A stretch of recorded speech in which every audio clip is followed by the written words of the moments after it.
19. Prince Trask of Traskon and Prince Simon Bentrick were dining together on an upper terrace of what had originally been the mansion house of a Federation-period plantation. It had been a number of other things since. Now it was the municipal building of a town that had grown around it, which had somehow escaped undamaged from the Dunnan Blitz. Normally about 5 or 10,000, the place was now jammed with almost 50,000 homeless refugees from half a dozen other towns that had been destroyed, overflowing the buildings and crowding into a sprawling camp of hastily built huts and shelters, and already permanent buildings were going up to accommodate them. Everybody, locals, Mardukkans, and Space Vikings, had been busy with the work of relief and reconstruction. This was the first meal the two commanders had been able to share in any leisure at all. Prince Bentrick's enjoyment of it was somewhat impaired by the fact that from where he sat he could see in the distance the sphere of his disabled ship. "I doubt we can get her off-planet again, let alone into hyperspace." "Well, we'll get you and your crew to Marduk in the Nemesis, then." They were both speaking loudly, above the clank and clatter of machinery below. "I don't know how either of us will be received. Space Vikings haven't been exactly popular on Marduk lately. They may thank you for bringing me back to stand trial," Bentrick said bitterly. "Why, I'd have anybody shot who let his ship get caught as I did mine. Those two were down in atmosphere before I knew they'd come out of hyperspace." "I think they were down on the planet before your ship arrived." "Oh, that's ridiculous, Prince Trask," the Mardukkan cried. "You can't hide a ship on a planet, not from the kind of instruments we have in the Royal Navy." "We have pretty fair detection ourselves," Trask reminded him. "There's one place where you can do it, at the bottom of an ocean, with 1,000 or so feet of water over her. That's where I was going to hide the Nemesis, if I got here ahead of Dunnan." Prince Bentrick's fork stopped halfway to his mouth. He lowered it slowly to his plate. That was a theory he'd like to accept if he could. "But the locals, they didn't know about it." "They wouldn't. They have no off-planet detection of their own. Come in directly over the ocean, out of the sun, and nobody'd see the ship." "Is that a regular Space Viking trick?" "No, I invented it myself on the way from Seashat. But if Dunnan wanted to ambush your ship, he'd have thought of it too. It's the only practical way to do it." Dunnan, or Neville Orme. He wished he knew, and was afraid he would go on wishing all his life. Bentrick started to pick up his fork again, changed his mind, and sipped from his wineglass instead. "You may find you're quite welcome on Marduk at that," he said. "These raids have only been a serious problem in the last 4 years. I believe, as you do, that this enemy of yours is responsible for all of them. We have half the Royal Navy out now, patrolling our trade planets. Even if he wasn't aboard the Enterprise when you blew her up, you've put a name on him and can tell us a good deal about him." He set down the wineglass. "Why, if it weren't so utterly ridiculous, one might even think he was making war on Marduk." From Trask's viewpoint, it wasn't ridiculous at all. He merely mentioned that Andre Dunnan was psychotic and let it go at that. The Victrix was not completely unrepairable, although quite beyond the resources at hand. A fully equipped engineer ship from Marduk could patch her hull and replace her Dillinghams and her Abbott lift and drive engines and make her temporarily spaceworthy until she could be gotten to a shipyard. They concentrated on repairing the Nemesis, and in another 2 weeks she was ready for the voyage. The 600-hour trip to Marduk passed pleasantly enough. The Mardukkan officers were good company, and found their Space Viking opposite numbers equally so. The two crews had become used to working together on Audholma, and mingled amicably off watch, interesting themselves in each other's hobbies and listening avidly to tales of each other's home planets. The Space Vikings were surprised and disappointed at the somewhat lower intellectual level of the Mardukkans. They couldn't understand that. Marduk was supposed to be a civilized planet, wasn't it? The Mardukkans were just as surprised and inclined to be resentful that the Space Vikings all acted and talked like officers. Hearing of it, Prince Bentrick was also puzzled. Forecastle hands on a Mardukkan ship belong definitely to the lower orders. "There's still too much free land and free opportunity on the Sword Worlds," Trask explained. "Nobody does much bowing and scraping to the class above him. He's too busy trying to shove himself up into it. And the men who ship out as Space Vikings are the least class-conscious of the lot. Think my men will have trouble on Marduk about that? They'll all insist on doing their drinking in the swankiest places in town." "No, I don't think so. Everybody will be so amazed that Space Vikings aren't 12 feet tall, with 3 horns like a Zarathustra damn-thing, and a spiked tail like a Fafnir manticore, that they won't even notice anything less. Might do some good in the long run. Crown Prince Edvard will like your Space Vikings. He's much opposed to class distinctions and caste prejudices. Says they have to be eliminated before we can make democracy really work." The Mardukkans talked a lot about democracy. They thought well of it. Their government was a representative democracy.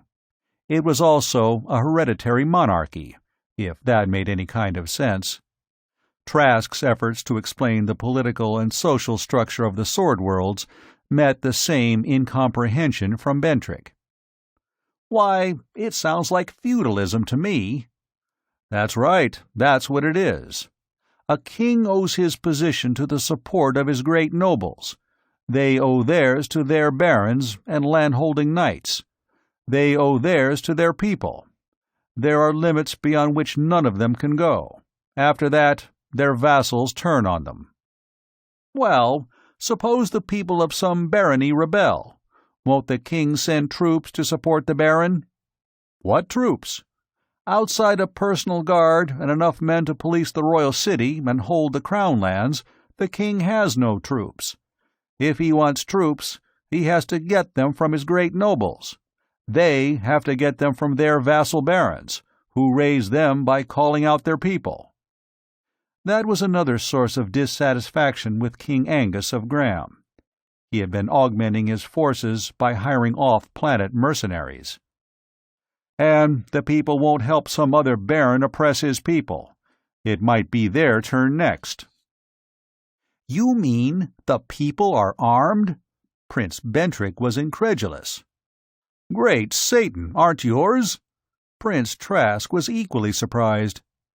"Then your democracy's a farce, and the people are only free on sufferance. If their ballots aren't secured by arms, they're worthless. Who has the arms on your planet?" "Why, the government." "You mean the king?" Prince Bentrick was shocked. "Certainly not. Horrid idea. That would be— why, it would be despotism. Besides, the king wasn't the government at all. The government ruled in the king's name. There was the Assembly, the Chamber of Representatives, and the Chamber of Delegates. The people elected the representatives, and the representatives elected the delegates, and the delegates elected the chancellor. Then there was the prime minister. He was appointed by the king, but the king had to appoint him from the party holding the most seats in the Chamber of Representatives. And he appointed the ministers, who handled the executive work of the government. Only their subordinates in the different ministries were career officials, who were selected by competitive examination from the bottom jobs and promoted up the bureaucratic ladder from there. This left Trask wondering if the Mardukkan Constitution hadn't been devised by Goldberg, the legendary old Terran inventor who always did everything the hard way. It always left him wondering just how in Gehenna the government of Marduk ever got anything done. Maybe it didn't. Maybe that was what saved Marduk from having a real despotism. Well, what prevents the government from enslaving the people? The people can't. You just told me that they aren't armed, and the government is. He continued, pausing now and then for breath, to catalogue every tyranny he had ever heard of, from those practiced by the Terran Federation before the Big War to those practiced at Eglansby on Amaterasu by Pedrosan Pedro. A few of the very mildest were pushing the nobles and people of Graham to revolt against Angus I.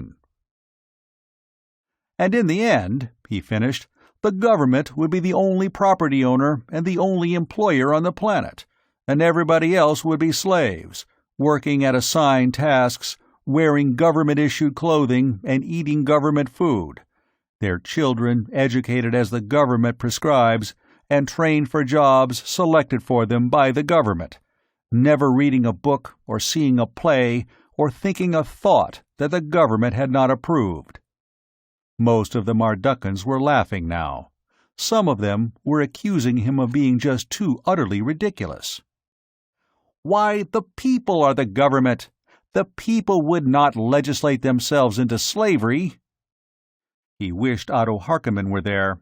All he knew of history was the little he had gotten from reading some of Harkonnen's books, and the long, rambling conversations aboard ship in hyperspace, or in the evenings at Rivington. But Harkonnen, he was sure, could have furnished hundreds of instances on scores of planets and over 10 centuries of time, in which people had done exactly that and hadn't known what they were doing, even after it was too late. "They have something about like that on Aton," one of the Mardukan officers said. "Oh, Aton, that's a dictatorship, pure and simple. That planetary nationalist gang got into control 50 years ago, during the crisis after the war with Baldur." "They were voted into power by the people, weren't they?" "Yes, they were," Prince Bentrick said gravely. "It was an emergency measure, and they were given emergency powers. Once they were in, they made the emergency permanent." "That couldn't happen on Marduk," a young nobleman declared. "It could if Zaspar McCann's party wins control of the Assembly at the next election," somebody else said. "Oh, then Marduk's safe. The sun'll go nova first," one of the junior Royal Navy officers said. After that, they began talking about women, a subject any spaceman will drop any other subject to discuss. Trask made a mental note of the name of Zaspar McCann, and took occasion to bring it up in conversation with his shipboard guests. Every time he talked about McCann to 2 or more Mardukans, he heard at least 3 or more opinions about the man. He was a political demagogue. On that, everybody agreed. After that, opinions diverged. McCann was a raving lunatic, and all the followers he had were a handful of lunatics like him. He might be a lunatic, but he had a dangerously large following. Well, not so large. Maybe they'd pick up a seat or so in the Assembly, but that was doubtful. Not enough of them in any representative district to elect an assemblyman. He was just a smart crook, milking a lot of half-witted plebeians for all he could get out of them. Not just plebes, either. A lot of industrialists were secretly financing him, in hope that he would help them break up the labor unions. You're nuts. Everybody knew the labor unions were backing him, hoping he'd scare the employers into granting concessions. You're both nuts.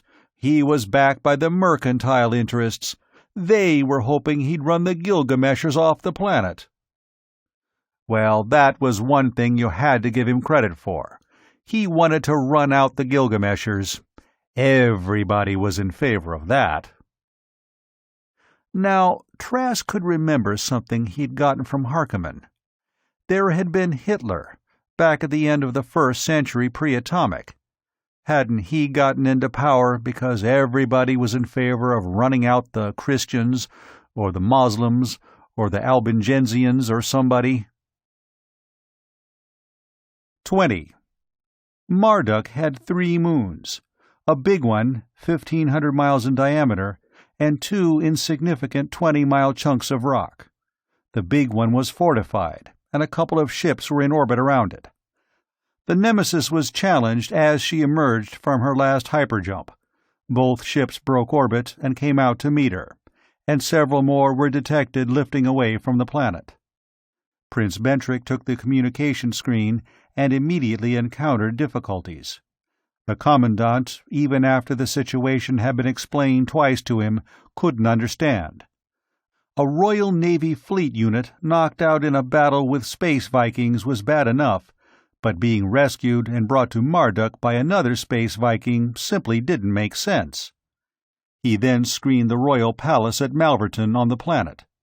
First, he was icily polite to somebody several echelons below him in the peerage, and then respectfully polite to somebody he addressed as Prince Vandervant. Finally, after some minutes' wait, a frail, white-haired man in a little black cap of maintenance appeared on the screen. Prince Bentrick instantly sprang to his feet. So did all the other Mardukans in the command room.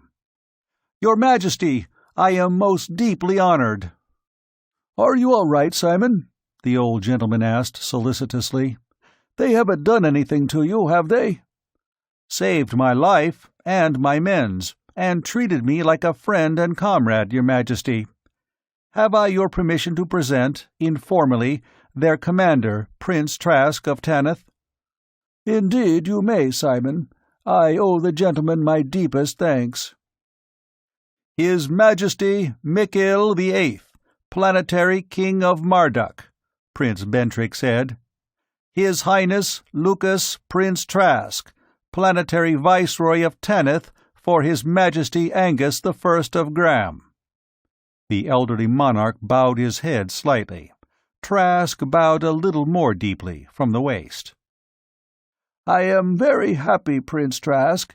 First, I confess, at the safe return of my kinsman, Prince Bentrick, and then at the honor of meeting one in the confidence of my fellow sovereign, King Angus of Graham.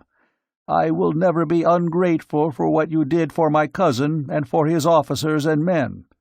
You must stay at the palace while you are on this planet. I am giving orders for your reception, and I wish you to be formally presented to me this evening." He hesitated briefly. "Graham, that is one of the sword worlds, is it not?" Another brief hesitation. "Are you really a Space Viking, Prince Trask?" Maybe he'd expected Space Vikings to have 3 horns and a spiked tail and stand 12 feet tall himself. It took several hours for the Nemesis to get into orbit. Bentrick spent most of them in a screen booth and emerged visibly relieved. "Nobody's going to be sticky about what happened on Audhulma," he told Trask. "There will be a board of inquiry. I'm afraid I had to mix you up in that. It's not only about the action on Audhulma. Everybody from the Space Minister down wants to hear what you know about this fellow Dunnan. Like yourself, we all hope he went to MC Square along with his flagship, but we can't take it for granted. We have over a dozen trade planets to protect, and he's hit more than half of them already." The process of getting into orbit took them around the planet several times, and it was a more impressive spectacle at each circuit. Of course, Marduk had a population of almost 2 billion, and had been civilized, with no hiatus of neo-barbarism, since it had first been colonized in the 4th century.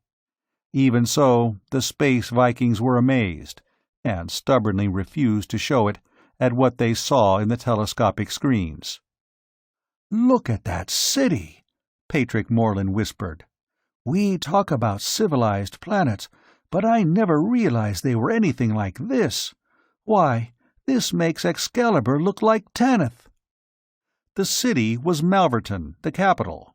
Like any city of a contragravity-using people, it lay in a rough circle of buildings towering out of green interspaces, surrounded by the smaller circles of spaceports and industrial suburbs.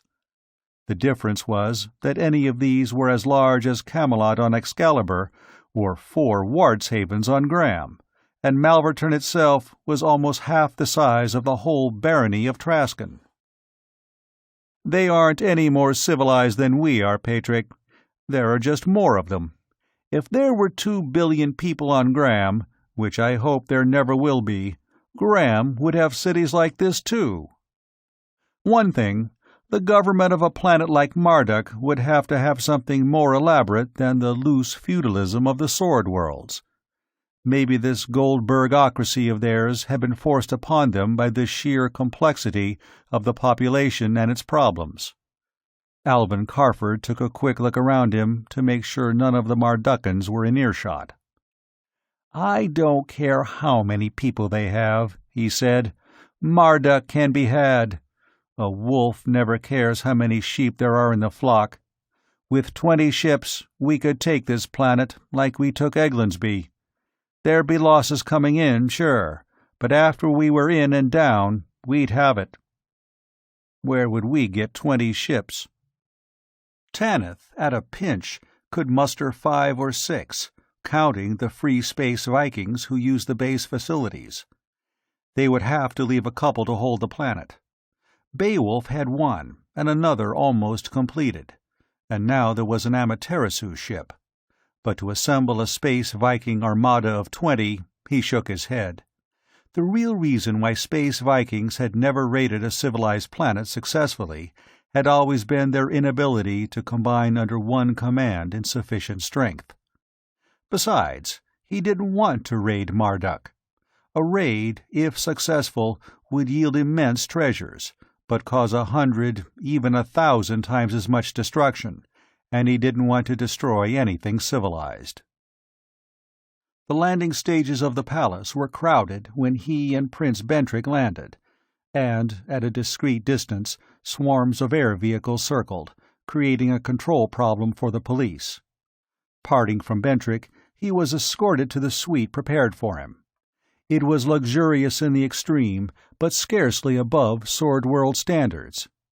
There were a surprising number of human servants, groveling and fawning and getting underfoot, and doing work robots could have been doing better. What robots there were inefficient, and much work and ingenuity had been lavished on efforts to copy human form to the detriment of function. After getting rid of most of the superfluous servants, he put on a screen and began sampling the newscasts. There were telescopic views of the Nemesis from some craft on orbit nearby, and he watched the officers and men of the Victrix being disembarked. There were other views of their landing at some naval installation on the ground, and he could see reporters being chevied away by naval ground police. And there was a wide range of commentary opinion. The government had already denied that, 1, Prince Bentrick had captured the Nemesis and brought her in as a prize, and 2, the Space Vikings had captured Prince Bentrick and were holding him for ransom. Beyond that, the government was trying to sit on the whole story, and the opposition was hinting darkly at corrupt deals and sinister plots. Prince Bentrick arrived in the midst of an impassioned tirade against pusillanimous traitors surrounding His Majesty, who were betraying Marduk to the Space Vikings. "Why doesn't your government publish the facts and put a stop to that nonsense?" Trask asked. "Oh, let them rave," Bentrick replied. "The longer the government waits, the more they'll be ridiculed when the facts are published. Or the more people will be convinced that the government had something to hush up, and had to take time to construct a plausible story." He kept the thought to himself. It was their government. How they mismanaged it was their own business.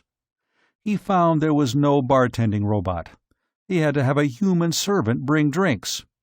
He made up his mind to have a few of the Nemesis robots sent down to him. The formal presentation would be in the evening. There would be a dinner first, and because Trask had not yet been formally presented, he couldn't dine with the king. But because he was, or claimed to be, Viceroy of Tanith, he ranked as a chief of state and would dine with the Crown Prince, to whom there would be an informal introduction first. This took place in a small antechamber off the banquet hall. The Crown Prince and Crown Princess and Princess Bentrick were there when they arrived. The Crown Prince was a man of middle age, graying at the temples, with a glassy stare that betrayed contact lenses. The resemblance between him and his father was apparent. Both had the same studious and impractical expression that might have been professors on the same university faculty. He shook hands with Trask, assuring him of the gratitude of the court and royal family. "You know, Simon is next in succession, after myself and my little daughter," he said. "That's too close to take chances with him." He turned to Bentrick. "I'm afraid this is your last space adventure, Simon. You'll have to be a spaceport spaceman from now on." "I shan't be sorry," Princess Bentrick said. "And if anybody owes Prince Trask gratitude, I do." She pressed his hands warmly. "Prince Trask, my son wants to meet you very badly. He's 10 years old, and he thinks Space Vikings are romantic heroes." "He should be one for a while." He should just see a planet Space Vikings had raided.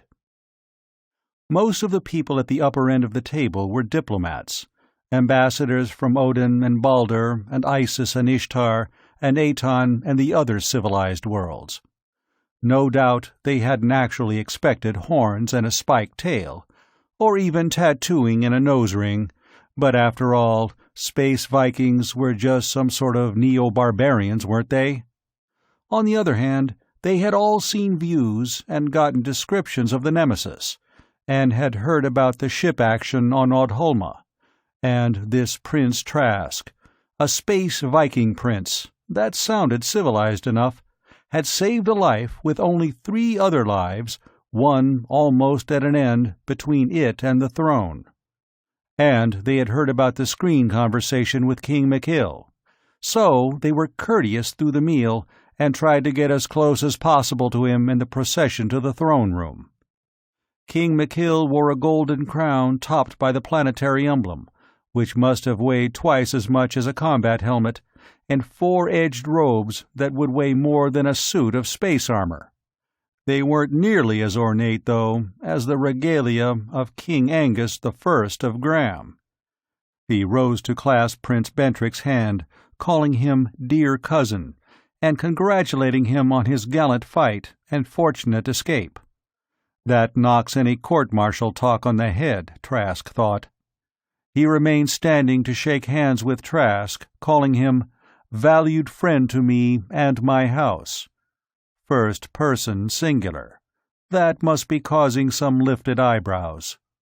Then the king sat down, and the rest of the roomful filed up onto the dais to be received.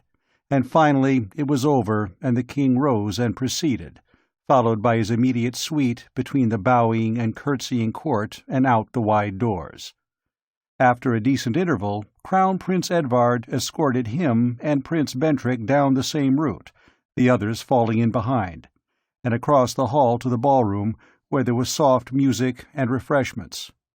It wasn't too unlike a court reception on Excalibur, except that the drinks and canapes were being dispensed by human servants. He was wondering what sort of court functions Angus I of Graham was holding by now. After half an hour, a posse of court functionaries approached and informed him that it had pleased His Majesty to command Prince Trask to attend him in his private chambers. There was an audible gasp at this. Both Prince Bentrick and the Crown Prince were trying not to grin too broadly. Evidently, this didn't happen too often. He followed the functionaries from the ballroom, and the eyes of everybody else followed him. Old King McKill received him alone, in a small, comfortably shabby room behind vast ones of incredible splendor. He wore fur-lined slippers and a loose robe with a fur collar, and his little black cap of maintenance. He was standing when Trask entered.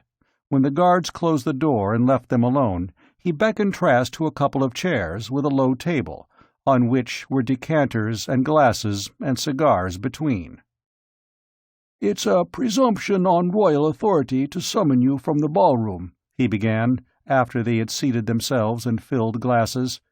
You are quite the cynosure, you know." "I'm grateful to your Majesty. It's both comfortable and quiet here, and I can sit down. Your Majesty was the center of attention in the throne room, yet I seem to detect a look of relief as you left it." "I try to hide it as much as possible." The old king took off the little gold-circled cap and hung it on the back of his chair. "Majesty can be rather wearying, you know." So he could come here and put it off. Trask felt that some gesture should be made on his own part. He unfastened the dress dagger from his belt and laid it on the table. The king nodded. "Now we can be a couple of honest tradesmen, our shops closed for the evening, relaxing over our wine and tobacco," he said. "Eh, Goodman Lucas?" It seemed like an initiation into a secret society whose ritual he must guess at step by step. "Right, Goodman McKill." They lifted their glasses to each other and drank. Goodman McKill offered cigars, and Goodman Lucas held a light for him. "I hear a few hard things about your trade, Goodman Lucas."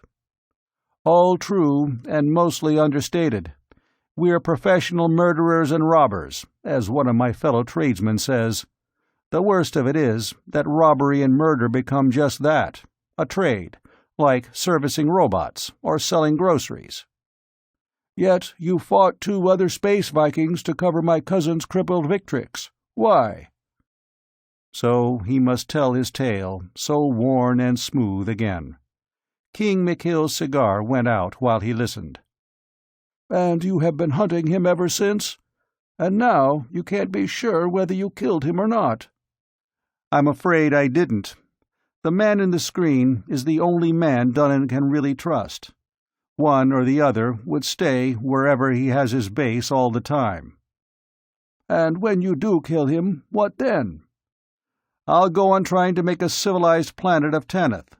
Sooner or later, I'll have one quarrel too many with King Angus, and then we will be Our Majesty Lucas the First of Tanith, and we will sit on a throne and receive our subjects.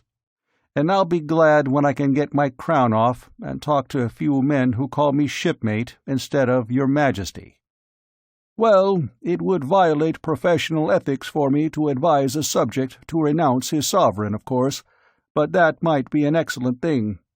You met the ambassador from Ithaval at dinner, did you not? 3 centuries ago, Ithaval was a colony of Marduk. It seems we can't afford colonies anymore, and it seceded from us. Ithaval was then a planet like your Tanith seems to be. Today it is a civilized world, and one of Marduk's best friends. You know, sometimes I think a few lights are coming on again, here and there in the old Federation. If so, you Space Vikings are helping to light them." "You mean the planets we use as bases, and the things we teach the locals?" "That too, of course. Civilization needs civilized technologies, but they have to be used for civilized ends. Do you know anything about a Space Viking raid on Aton over a century ago?" 6 ships from Hulticlear, 4 destroyed, the other 2 returned damaged, and without booty. The King of Marduk nodded. "That raid saved civilization on Aton. There were 4 great nations. The 2 greatest were at the brink of war, and the others were waiting to pounce on the exhausted victor and then fight each other for the spoils. The Space Vikings forced them to unite. Out of that temporary alliance came the League for Common Defense, and from that the Planetary Republic. The Republic's a dictatorship now, and just between Goodman McKill and Goodman Lucas it's a nasty one, and Our Majesty's government doesn't like it at all. It will be smashed sooner or later, but they'll never go back to divided sovereignty and nationalism again. The Space Vikings frightened them out of that when the dangers inherent in it couldn't. Maybe this man Dunnan will do the same for us on Marduk." "You have troubles?" "You've seen decivilized planets. How does it happen?" "I know how it's happened on a good many. War. Destruction of cities and industries. Survivors among ruins, too busy keeping their own bodies alive to try to keep civilization alive. Then they lose all knowledge of how to be civilized. That's catastrophic decivilization. There is also decivilization by erosion, and while it's going on, nobody notices it. Everybody is proud of their civilization, their wealth and culture. But trade is falling off. Fewer ships come in each year. So there is boastful talk about planetary self-sufficiency. Who needs off-planet trade anyhow? Everybody seems to have money, but the government is always broke. Deficit spending, and always the vital social services for which the government has to spend money. The most vital one, of course, is buying votes to keep the government in power, and it gets harder for the government to get anything done. The soldiers are sloppier at drill, and their uniforms and weapons are taken care of. The non-coms are insolent, and more parts of the city are dangerous at night, and then even in the daytime. And it's been years since a new building went up, and the old ones aren't being repaired anymore." Trask closed his eyes. Again he could feel the mellow sun of Graham on his back, and hear the laughing voices on the lower terrace. And he was talking to Lothar Fail and Rovar Groffus, and Alex Gorham and Cousin Nicolay and Otto Harkonnen. He said, "And finally nobody bothers fixing anything up, and the power reactors stop, and nobody seems to be able to get them started again. It hasn't quite gotten that far in the Sword Worlds yet." "It hasn't here either, yet." Goodman Mikhail slipped away, and King Mikhail VIII looked across the low table at his guest. "Prince Trask, have you heard of a man named Zaspar Makan?" "Occasionally. Nothing good about him." "He is the most dangerous man on this planet," the king said, "and I can make nobody believe it, not even my son." 21. Prince Bentrick's 10-year-old son, Count Stephen of Ravery, wore the uniform of an ensign of the Royal Navy. He was accompanied by his tutor, an elderly Navy captain. They both stopped in the doorway of Trask's suite, and the boy saluted smartly. "Permission to come aboard, sir?" he asked. "Welcome aboard, Count. Captain. Belay the ceremony and find seats. You're just in time for a second breakfast." As they sat down, he aimed his ultraviolet light pencil at a serving robot. Unlike Mardukan robots, which looked like surrealist conceptions of pre-atomic armored knights, it was a smooth ovoid floating a few inches from the floor on its own contragravity. As it approached, its top opened like a bursting beetle shell, and hinged trays of food swung out. The boy looked at it in fascination. "Is that a Sword World robot, sir, or did you capture it somewhere?" "It's one of our own." He was pardonably proud. It had been built on Tanith a year before. "Has an ultrasonic dishwasher underneath, and it does some cooking on top at the back." The elderly captain was, if anything, even more impressed than his young charge. He knew what went into it, and he had some conception of the society that would develop things like that. "I take it you don't use many human servants, with robots like that," he said. "Not many. We're all low-population planets, and nobody wants to be a servant." "We have too many people on Marduk, and all of them want soft jobs as noble servants," the captain said. "Those that want any kind of jobs." "You need all the people for fighting men, don't you?" the boy count asked. "Well, we need a good many. The smallest of our ships will carry 500 men, most of them around 800. The captain lifted an eyebrow. The complement of the Victrix had been 300, and she'd been a big ship. Then he nodded. "Of course, most of them are ground fighters." That started Count Stephen off. Questions about battles and raids and booty and the planets Trask had seen. "I wish I were a Space Viking." "Well, you can't be, Count Ravery. You're an officer of the Royal Navy. You're supposed to fight Space Vikings." "I won't fight you." "You'd have to, if the king commanded," the old captain told him. "No. Prince Trask is my friend. He saved my father's life." And I won't fight you either, Count. We'll make a lot of fireworks, and then we'll each go home and claim victory. How would that be?" "I've heard of things like that," the captain said. "We had a war with Odin 70 years ago. That was mostly that sort of battles." "Besides, the king is Prince Trask's friend too," the boy insisted. "Father and Mummy heard him say so, right on the throne. Kings don't lie when they're on the throne, do they?" "Good kings don't," Trask told him. "Ours is a good king," young Count of Ravery declared proudly. "I would do anything my king commanded, except fight Prince Trask. My house owes Prince Trask a debt." Trask nodded approvingly. "That's the way a Sword World noble would talk, Count Stephen," he said. The Board of Inquiry that afternoon was more like a small and very sedate cocktail party. And Admiral Schefter, who seemed to be very high brass, presided while carefully avoiding the appearance of doing so. Alvin Carford and Van Larch and Patrick Morland were there from the Nemesis, and Bentrick and several of the officers from the Victrix, and there were a couple of naval intelligence officers, and somebody from operational planning, and from ship construction and research and development. They chatted pleasantly and in a deceptively random manner for a while.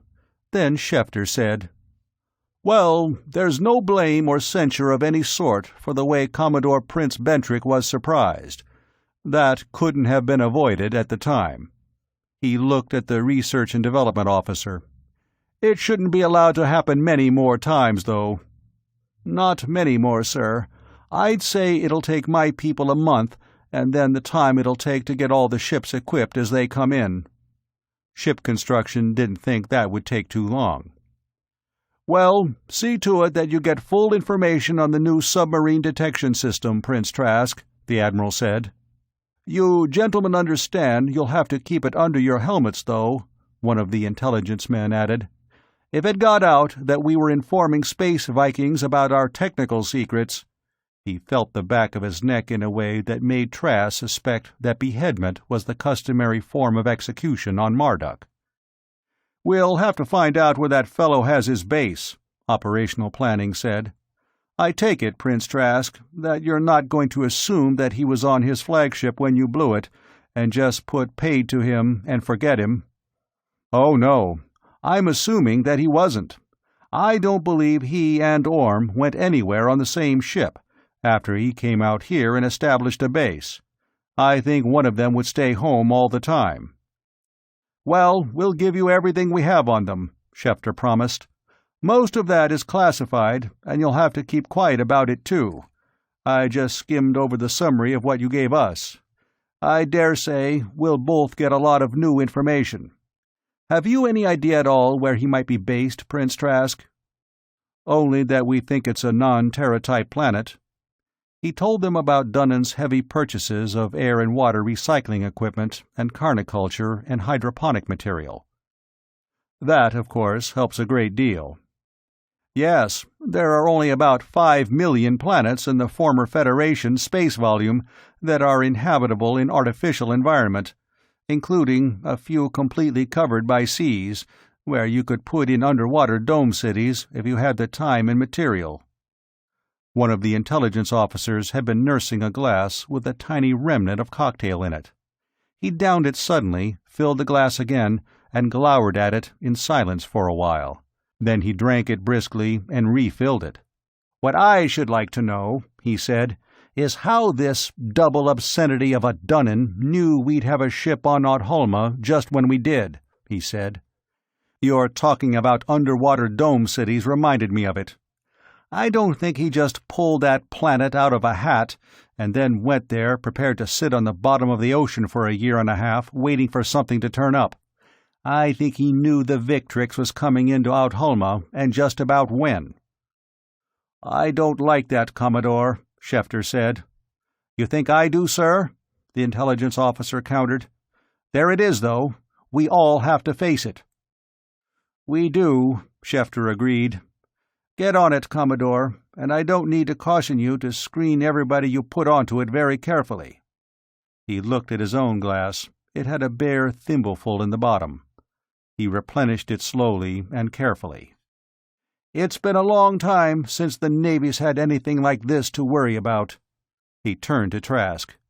"I suppose I can get in touch with you at the palace whenever I must?" "Well, Prince Trask and I have been invited as house guests at Prince Edvard's, Baron Cragdale's, hunting lodge," Bentrick said. "We'll be going there directly from here." "Ah," Admiral Schefter smiled slightly. Beside not having 3 horns and a spiked tail, this Space Viking was definitely persona grata with the royal family. "Well, we'll keep in contact, Prince Trask." The hunting lodge where Crown Prince Edvard was simple Baron Cragdale lay at the head of a sharply sloped mountain valley down which a river tumbled. Mountains rose on either side in high scarps, some topped with perpetual snow, glaciers curling down from them.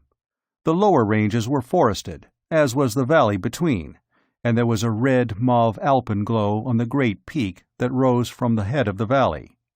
For the first time in over a year, Elaine was with him, silently clinging to him to see the beauty of it through his eyes.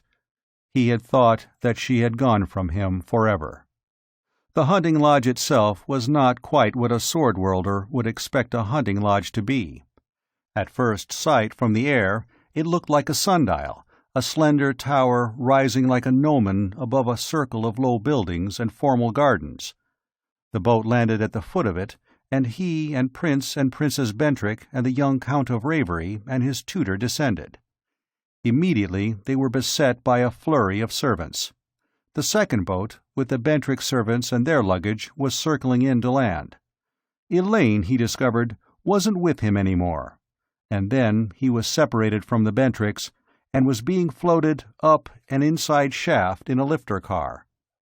More servants installed him in his rooms, unpacked his cases, drew his bath, and even tried to help him take it, and fussed over him while he dressed. There were over a score for dinner. Bentrick had warned him that he'd find some odd types. Maybe he meant that they wouldn't all be nobles. Among the commoners there were some professors, mostly social sciences, a labor leader, a couple of representatives, and a member of the Chamber of Delegates, and a couple of social workers, whatever that meant.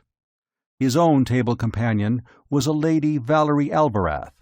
She was beautiful, black hair and almost startlingly blue eyes, a combination unusual in the sword worlds, and she was intelligent, or at least cleverly articulate. She was introduced as the lady companion of the Crown Prince's daughter. When he asked where the daughter was, she laughed. "She won't be helping entertain visiting Space Vikings for a long time, Prince Trask. She is precisely 8 years old. I saw her getting ready for bed before I came down here. I'll look in on her after dinner." Then the Crown Prince Melanie, on his other hand, asked him some question about Sword World court etiquette. He stuck to generalities, and what he could remember from a presentation at the Court of Excalibur during his student days. These people had a monarchy since before Graham had been colonized.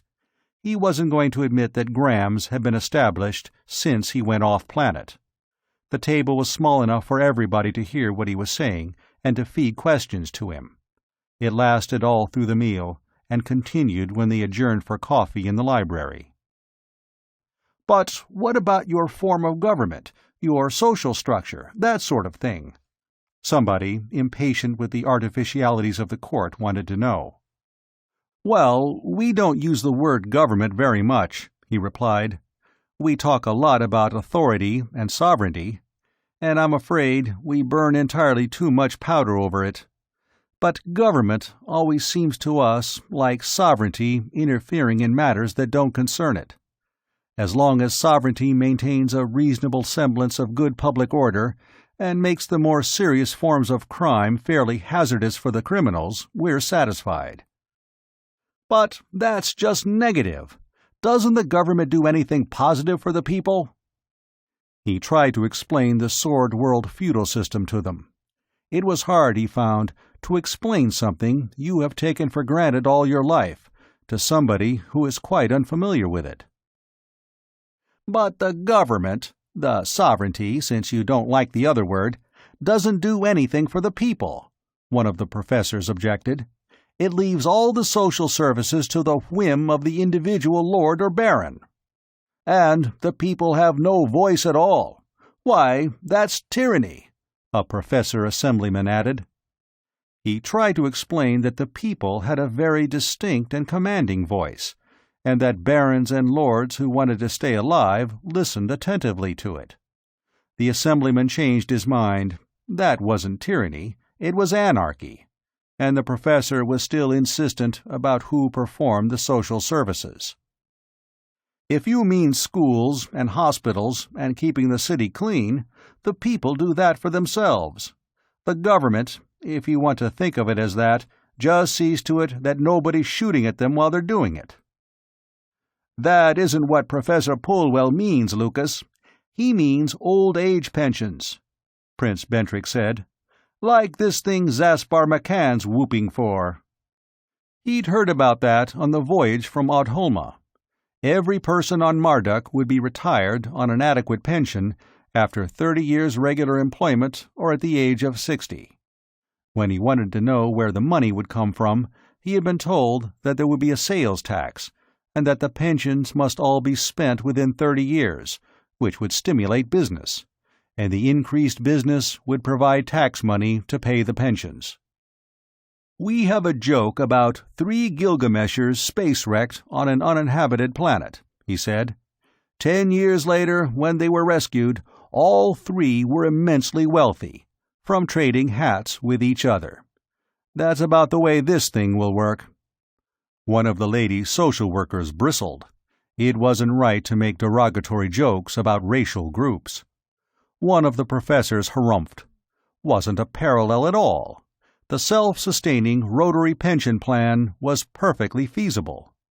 With a shock, Trask recalled that he was a professor of economics. Alvin Carford wouldn't need any 20 ships to loot Marduk. Just infiltrate it with about 100 smart confidence men, and inside a year they'd own everything on it. That started them all off on Zaspar McCann, though. Some of them thought he had a few good ideas, but was damaging his own case by extremism. One of the wealthier nobles said that he was a reproach to the ruling class. It was their fault that people like McCann could gain a following. One old gentleman said that maybe the Gilgameshers were to blame themselves for some of the animosity toward them. He was immediately set upon by all the others and verbally torn to pieces on the spot. Trask didn't feel it proper to quote Goodman McKill to this crowd. He took the responsibility upon himself for saying, "From what I've heard of him, I think he's the most serious threat to civilized society on Marduk." They didn't call him crazy. After all, he was a guest, but they didn't ask him what he meant either. They merely told him that McCann was a crackpot with a contemptible following of half-wits, and just wait till the election and see what happened. "I'm inclined to agree with Prince Trask," Bentrick said, soberly, "and I'm afraid the election results will be a shock to us, not to McCann." He hadn't talked that way on the ship. Maybe he'd been looking around and doing some thinking since he got back. He might have been talking to Goodman McKill, too. There was a screen in the room. He nodded toward it. "He's speaking at a rally of the People's Welfare Party at Dreplin now," he said. "May I put it on, to show you what I mean?" When the Crown Prince ascended, he snapped on the screen and twiddled at the selector. A face looked out of it. The features weren't Andre Dunnan's. The mouth was wider, the cheekbones broader, and the chin more rounded. But his eyes were Dunnan's, as Trask had seen them on the terrace of Carvel House. Mad eyes. His high-pitched voice screamed, "Our beloved sovereign is a prisoner! He's surrounded by traitors! The ministries are full of them! They're all traitors! The bloodthirsty reactionaries of the falsely so-called Crown Loyalist Party! The grasping conspiracy of the interstellar bankers! The dirty Gilgameshers! They're all leagued together in an unholy conspiracy! And now, this Space Viking, this bloody-handed monster from the Sword World! Shut the horrible man off! Somebody was yelling, in competition with the hypnotic scream of the speaker. The trouble was, they couldn't. They could turn off the screen, but Zaspar McCann would go on screaming, and millions all over the planet would still hear him. Bentrick twiddled the selector. The voice stuttered briefly, and then came echoing out of the speaker. But this time the pickup was somewhere several hundred feet above a great open park. It was densely packed with people, most of them wearing clothes a farm tramp on Graham wouldn't be found dead in. But here and there among them were blocks of men in what was almost, but not quite, military uniform, each with a short and thick swagger stick with a knobbed head. Across the park in the distance, the head and shoulders of Zaspar McCann loomed 100 feet high in a huge screen. Whenever he stopped for breath, a shout would go up, beginning with the blocks of uniformed men. "McCann! McCann! McCann the leader! McCann to power!" "You even let him have a private army?" he asked the Crown Prince. "Oh, those silly buffoons and their musical comedy uniforms," the Crown Prince shrugged. "They aren't armed." "Not visibly," he granted. "Not yet." "I don't know where they'd get arms." "No, Your Highness," Prince Bentrick said. "Neither do I. That's what I'm worried about." End of Chapter 21. 22. He succeeded the next morning in convincing everybody that he wanted to be alone for a while, and was sitting in a garden watching the rainbows in the midst of a big waterfall across the valley. Elaine would have liked that, but she wasn't with him now. Then he realized that somebody was speaking to him, in a small, bashful voice. He turned and saw a little girl in shorts and a sleeveless jacket, holding in her arms a long-haired blonde puppy with big ears and appealing eyes. "Hello, both of you," he said. The puppy wriggled and tried to lick the girl's face. "Don't, Mopsy. We want to talk to this gentleman," she said. "Are you really and truly the Space Viking?" "Really and truly. And who are you two?" "I'm Myrna, and this is Mopsy." "Hello, Myrna. Hello, Mopsy." Hearing his name, the puppy wriggled again and dropped from the child's arms. After a brief hesitation, he came over and jumped onto Trask's lap, licking his face. While he petted the dog, the girl came over and sat on the bench beside him. "Mopsy likes you," she said. After a moment, she added, "I like you too." "And I like you," he said. "Would you want to be my girl? You know, a Space Viking has to have a girl on every planet. How would you like to be my girl on Marduk?" Myrna thought that over carefully. "I'd like to, but I couldn't. You see, I'm going to have to be queen someday." "Oh?" "Yes. Grandpa is king now, and when he's through being king, Papa will have to be king. And then when he's through being king, I can't be king because I'm a girl. So I'll have to be queen. And I can't be anybody's girl, because I'm going to have to marry somebody I don't know, for reasons of state." She thought some more, and lowered her voice. "I'll tell you a secret. I am a queen now." "Oh, you are?" She nodded. "We are queen in our own right of our royal bedroom, our royal playroom, and our royal bathroom. And Mopsy is our faithful subject." "Is your Majesty absolute ruler of these domains?" "No," she said disgustedly. "We must at all times defer to our royal ministers, just like Grandpa has to. That means I have to do just what they tell me to. That's Lady Valerie, and Margot, and Dame Eunice, and Sir Thomas. But Grandpa says they're good and wise ministers. Are you really a prince? I didn't know Space Vikings were princes." "Well, my king says I am, and I am ruler of my planet. And I'll tell you a secret. I don't have to do what anybody tells me." "Gee, are you a tyrant? You're awfully big and strong. I'll bet you've slain hundreds of cruel and wicked enemies." "Thousands, Your Majesty." He wished that weren't literally true.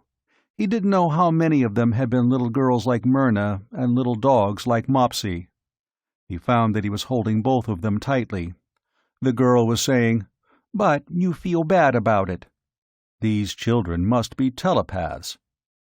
"A Space Viking who is also a prince must do many things he doesn't want to do." "I know. So does a queen. I hope Grandpa and Papa don't get through being king for just years and years." She looked over his shoulder. "Oh, and now I suppose I've got to do something else I don't want to do. Lessons, I bet." He followed her eyes. The girl who had been his dinner companion was approaching. She wore a wide sunshade hat and a gown that trailed filmy gauze like sunset-colored mist. There was another woman, in the garb of an upper servant, with her. "Lady Valerie, and who else?" he whispered. "Margot. She's my nurse. She's awful strict, but she's nice." "Prince Trask, has Her Highness been bothering you?" Lady Valerie asked. "Oh, far from it." He rose, still holding the funny little dog. "But you should say Her Majesty. She has informed me that she is sovereign of 3 princely domains, and of 1 dear loving subject." He gave the subject back to the sovereign. "You should not have told Prince Trask that," Lady Valerie chided. "When Your Majesty's outside her domains, Your Majesty must remain incognito. Now Your Majesty must go with the Minister of the Bedchamber. The Minister of Education awaits an audience." "Arithmetic, I bet." "Well, goodbye, Prince Trask. I hope I can see you again. Say goodbye, Mopsy." She went away with her nurse, the little dog looking back over her shoulder. "I came out to enjoy the gardens alone," he said, "and now I find I'd rather enjoy them in company. If your ministerial duties do not forbid, could you be the company?" "But gladly, Prince Trask. Her Majesty will be occupied with serious affairs of state. Square root. Have you seen the grottos? They're down this way." That afternoon, one of the gentlemen attendants caught up with him. Baron Cragdale would be gratified if Prince Trask could find the time to talk with him privately. Before they had talked more than a few minutes, however, Baron Cragdale abruptly became Crown Prince Edvard. "Prince Trask, Admiral Schefter tells me that you and he are having informal discussions about cooperation against this mutual enemy of ours, Dunnan. This is fine. It has my approval, and the approval of Prince Vandervant, the Prime Minister, and, I might add, that of Goodman McKill. I think it ought to go further, though. A formal treaty between Tanith and Marduk would be greatly to the advantage of both." "I'd be inclined to think so, Prince Edvard. But aren't you proposing marriage on rather short acquaintance? It's only been 50 hours since the Nemesis orbited in here." "Well, we know a bit about you and your planet beforehand. There's a large Gilgamesher colony here. You have a few on Tanith, haven't you?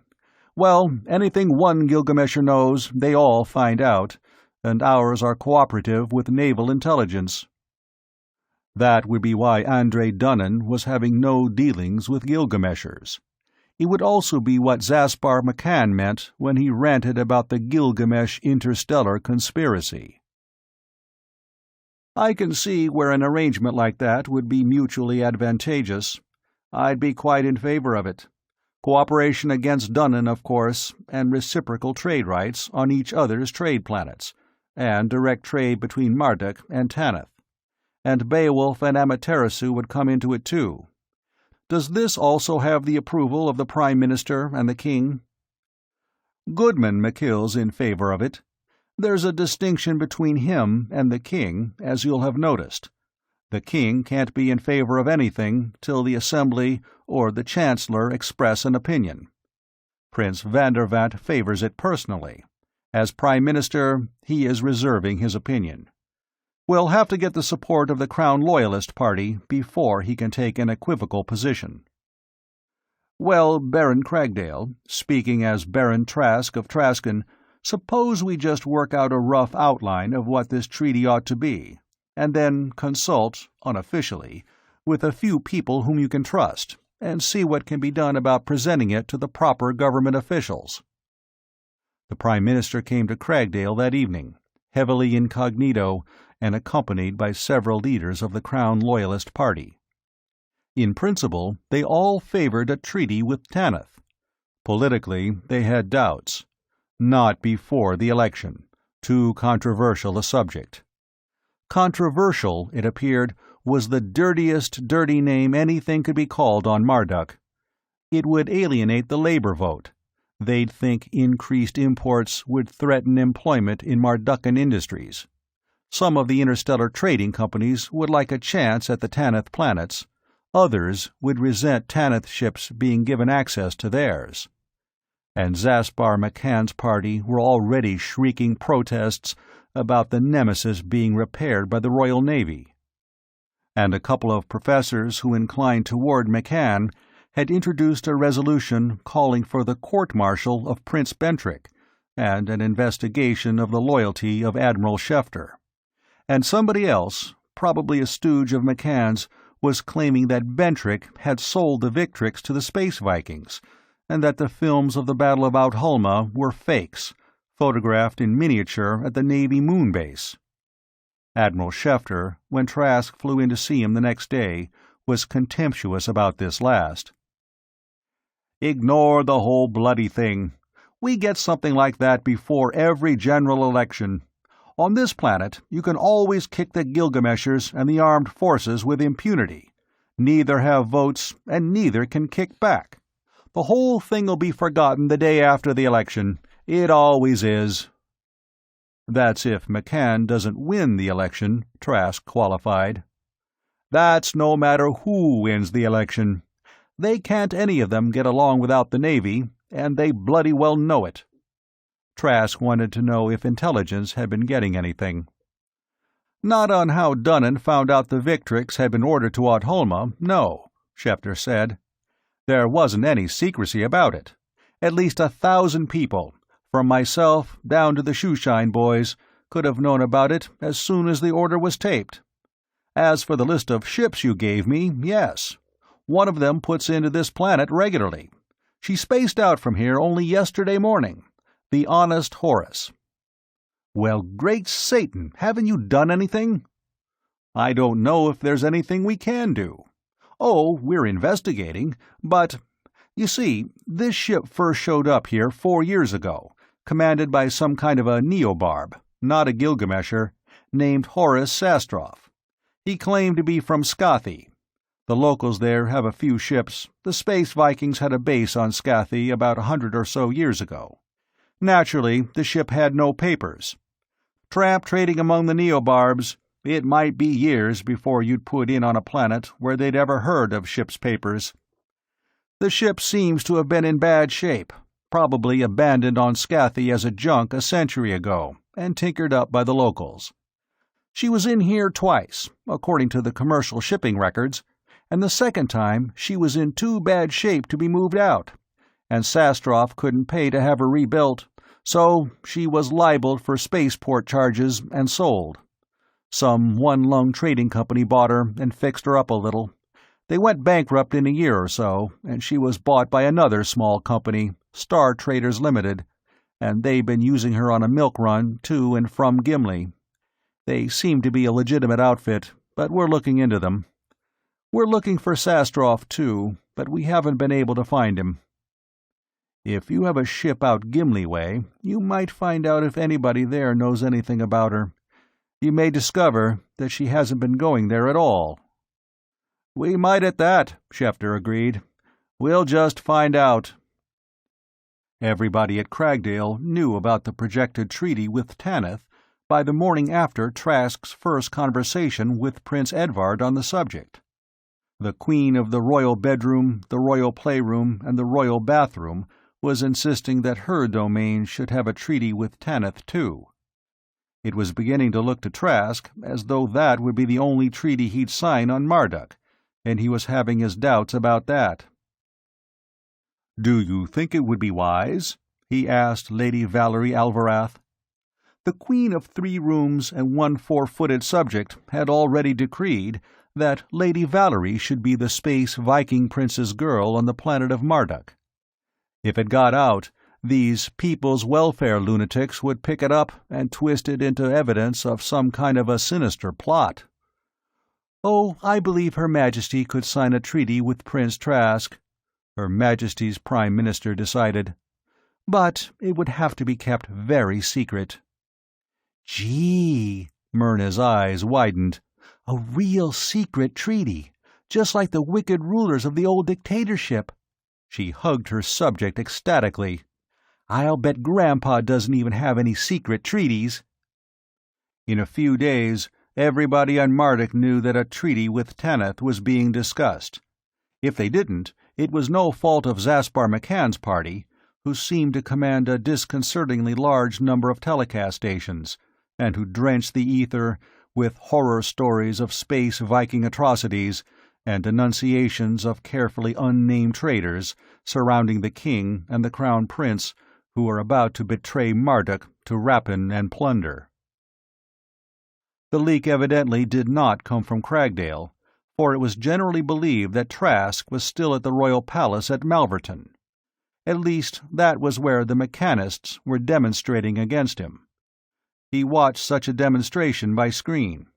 The pickup was evidently on one of the landing stages of the palace, overlooking the wide park surrounding it. They were packed almost solid with people, surging forward toward the thin cordon of police. The front of the mob looked like a checkerboard. A block in civilian dress, then a block in the curiously effeminate-looking uniforms of Zaspar McCann's People's Watchmen, then more in ordinary garb, and more People's Watchmen. Over the heads of the crowds, at intervals, floated small contragravity lifters on which were mounted the amplifiers that were bellowing, "Space Viking, go home! Space Viking, go home!" The police stood motionless, at parade rest. The mob surged closer. When they were 50 yards away, the blocks of People's Watchmen ran forward, then spread out until they formed a line 6 deep across the entire front. Other blocks from the rear pushed the ordinary demonstrators aside and took their place. Hating them more every second, Trask grudged approval of a smart and disciplined maneuver. How long, he wondered, had they been drilling in that sort of tactics? Without stopping, they continued their advance on the police, who had now shifted their stance. "Space Viking, go home! Space Viking, go home!" "Fire!" he heard himself yelling. "Don't let them get any closer! Fire now!" They had nothing to fire with. They had only truncheons, no better weapons than the knobbed swagger sticks of the People's Watchmen. They simply disappeared after a brief flurry of blows, and the McCann stormtroopers continued their advance. And that was that. The gates of the palace were shut. The mob, behind a front of McCann's People's Watchmen, surged up to them and stopped.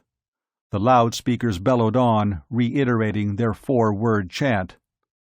"Those police were murdered," he said.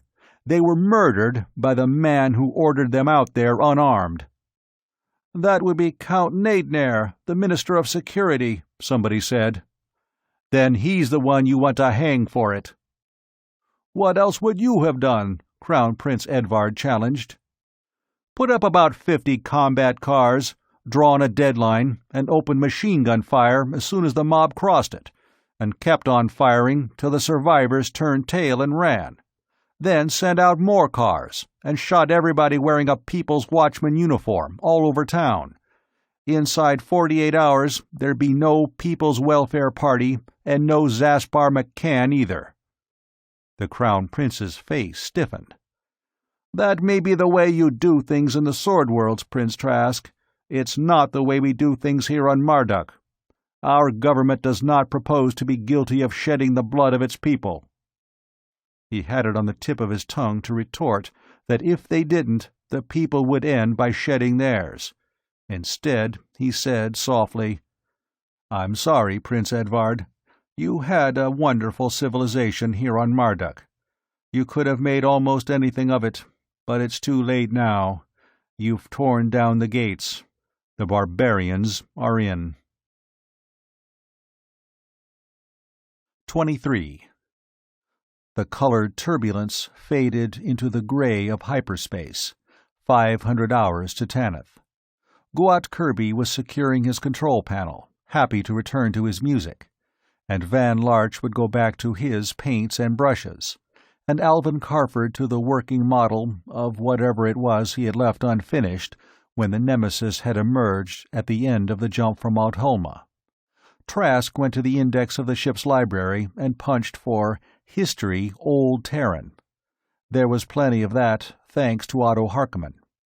Then he punched for Hitler Adolf. Harkonnen was right. Anything that could happen in a human society had already happened, in one form or another, somewhere, and at some time. Hitler could help him understand Zaspar McCann. By the time the ship came out, with the yellow sun of Tanith in the middle of the screen, he knew a great deal about Hitler, occasionally referred to as Schicklgruber, and he understood, with sorrow, how the lights of civilization on Marduk were going out. Beside the Lamia, stripped of her Dillinghams and crammed with heavy armament and detection instruments, the Space Scourge and the Queen Flavia were on off-planet watch. There were half a dozen other ships on orbit just above atmosphere. A Gilgamesher, one of the Graham Tanith freighters, a couple of freelance Space Vikings, and a new and unfamiliar ship. When he asked the moonbase who she was, he was told that she was the sun goddess, Amaterasu. That was, by almost a year, better than he had expected of them. Otto Harkonnen was out in the Coruscandi, raiding and visiting the trade planets. He found his cousin, Nikolay Trask, at Rivington. When he inquired about Traskon, Nikolay cursed. "I don't know anything about Traskon. I haven't anything to do with Traskon anymore. Traskon is now the personal property of our well-loved, very well-loved Queen Evita. The Trasks don't own enough land on Graham now for a family cemetery.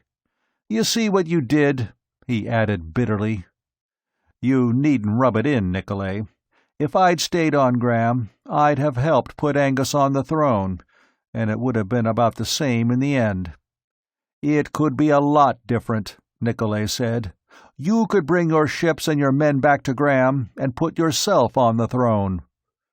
"No, I'll never go back to Graham. Tanith's my planet now, but I will renounce my allegiance to Angus. I can trade on Morglay or Joyeuse or Flamberge just as easily." "You won't have to. You can trade with New Haven and Biglersport. Count Lionel and Duke Joris are both defying Angus. They've refused to furnish him men. They've driven out his tax collectors. Those they haven't hanged. And they're building ships of their own. Angus is building ships too. I don't know whether he's going to use them to fight Biglersport and New Haven or attack you, but there's going to be a war before another year's out." The Good Hope and the Speedwell, he found, had gone back to Graham. They were commanded by men who had come into favor at the court of King Angus recently. The Black Star and the Queen Flavia, whose captain had contemptuously ignored an order from Graham to rechristen her Queen Evita, had remained. They were his ships, not King Angus.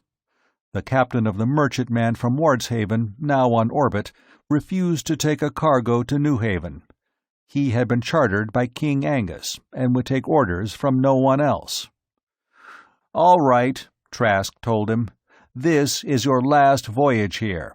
You bring that ship back under Angus of Wardshaven's charter, and we'll fire on her." Then he had the regalia he had worn in his last audio-visual to Angus dusted off. At first he had decided to proclaim himself King of Tanith. Lord Valpry, Baron Rathmore, and his cousin all advised against it. "Just call yourself Prince of Tanith," Valpry said. The title won't make any difference in your authority here, and if you do lay claim to the throne of Graham, nobody can say you're a foreign king trying to annex the planet." He had no intention of doing anything of the kind, but Valkyrie was quite in earnest. So he sat on his throne, as sovereign Prince of Tanith, and renounced his allegiance to Angus, Duke of Wardshaven, self-styled King of Graham. They sent it back on the otherwise empty freighter. Another copy went to the Count of Newhaven, along with a cargo in the Sun Goddess, the first non-Space Viking ship into Graham from the old Federation. 750 hours after the return of the Nemesis, the Coruscant II emerged from her last microjump, and immediately Harkonnen began hearing of the Battle of Audhulma and the destruction of the Yo-Yo and the Enterprise. At first, he merely reported a successful raiding voyage, from which he was bringing rich booty. Oddly variegated booty, it was remarked when he began itemizing it. "Why, yes," he replied, "second-hand booty. I raided Dagon for it." Dagon was a Space Viking base planet, occupied by a character named Fedrig Baragon. A number of ships operated from it, including a couple commanded by Baragon's half-breed sons. "Baragon ships were raiding one of our planets," Harkonnen said. "Ganpat. They looted a couple of cities, destroyed one, killed a lot of the locals. I found out about it from Captain Ravallo of the Black Star on Indra. He'd just been from Ganpat. Beowulf wasn't too far out of the way, so we put in there, and found the Grendelsbane just ready to space out." The Grendelsbane was the second of Beowulf's ships, sister to the Viking's gift. "So she joined us, and the three of us went to Dagon. We blew up one of Baragon's ships and put the other one down out of commission, and then we sacked his base. There was a Gilgamesher colony there. We didn't bother them. They'll tell what we did and why." "That should furnish Prince Victor of Zachitl something to ponder," Trask said. "Where are the other ships now?" "The Grendelsbane went back to Beowulf. She'll stop at Amaterasu to do a little trading on the way. The Black Star went to Zachitl. Just a friendly visit, to say hello to Prince Victor for you. Ravallo has a lot of audio-visuals we made during the Dagon operation. Then she's going to Jaganath to visit Nicky Gratham." Harkonnen approved his attitude and actions with regard to King Angus. "We don't need to do business with the Sword Worlds at all. We have our own industries, we can produce what we need, and we can trade with Beowulf and Amaterasu, and with Zachitl and Jaganath and Hoth, if we can make any sort of agreement with them. Everybody agrees to let everybody else's trade planets alone. It's too bad you couldn't get some kind of an agreement with Marduk." Harkonnen regretted that for a few seconds, and then shrugged. "Our grandchildren, if any, will probably be raiding Marduk." "You think it'll be like that? Don't you? You were there. You saw what's happening. The barbarians are rising. They have a leader, and they're uniting. Every society rests on a barbarian base. The people who don't understand civilization, and wouldn't like it if they did. The hitchhikers, the people who create nothing, and who don't appreciate what the others have created for them, and who think civilization is something that just exists, and that all they need to do is enjoy what they can understand of it, luxuries, a high living standard, and easy work for high pay. Responsibilities? Phooey! What do they have a government for?" Trask nodded. "And now the hitchhikers think they know more about the car than the people who designed it, so they're going to grab the controls. Zaspar McCann says they can, and he's the leader." He poured a drink from a decanter that had been looted on Pushan.